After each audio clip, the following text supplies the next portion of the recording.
I'm Eric Singer, Gazette.com, and this is Between the Lines. We're continuing to follow Colorado Decides 2014. Lots of big election coverage. Tuesday night was a big election day and night here in Colorado and across the country. Senior military reporter Tom Roeder was one of our many team members here at the Gazette working overtime for you to make sure you get the most up-to-date results. And we learned lots of new information, and there are lots of new people going to be going to the Colorado legislature and also to the U.S. Senate. Absolutely. Three critical new faces you'll see here in town.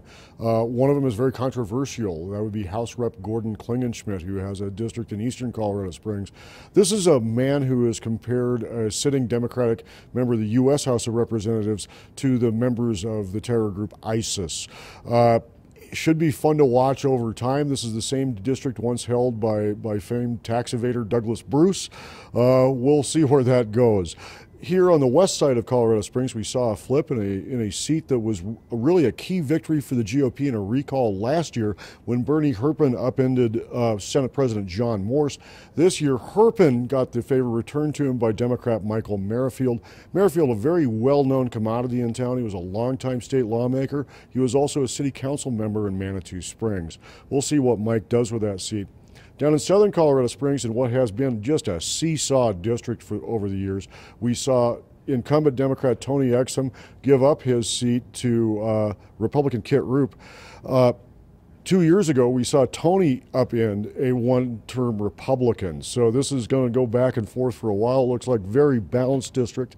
What we did see is a lot of these politics very much about local issues in campaigns like the one out in Senate District 11 where the incumbent tried to run on, for instance, gun rights. We saw a local campaign about education beat Bernie Herpin. It should be a fascinating look at this as we move on through and really get a chance to look at these results. In our election night coverage, you were the first on Gazette.com to learn more about the flip in the legislature because senior military reporter Tom Roeder was the first one to talk to us about that. Let's fill us in just because people are waking up deciding, oh my goodness, what's changed in the legislature? Big shift to the right in Jefferson County and up in some of the mountain towns. We actually saw a Republican who was at this hour very late on Tuesday sneaking out a victory in Aspen, which is pretty darn rare. So we're seeing four seats go Republican from the Democrats. In the meantime, the Democrats gave it all they had.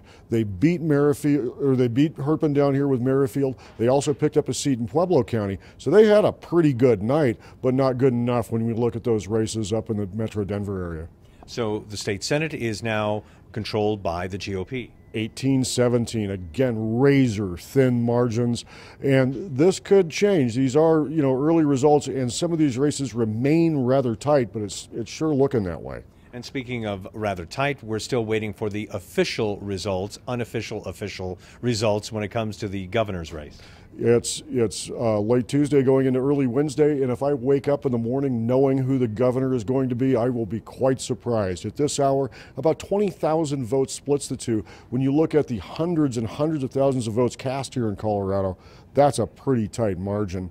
This could go into a recount. We could see a lot of interesting things happen. It's one of the closer races I've seen since I covered the presidential elections in 2000. And finally, one race that is over is we do have a new U.S. Senator, Cory Gardner, beating the incumbent, Mark Udall. Absolutely. A lot of questions about how Udall ran his campaign tonight.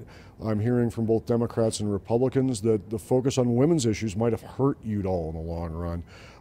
He goes down to a pretty good thumping by Cory Gardner, who just proved to be overwhelming in this year when both sides were plowing millions upon millions of dollars into the campaign. All right, thank you very much, Tom. And of course, you can read more on Gazette.com and of course in the Gazette because we're continuing to get you updates on all these races throughout the day and throughout the days to come. With Between the Lines, I'm Eric Singer, Gazette.com.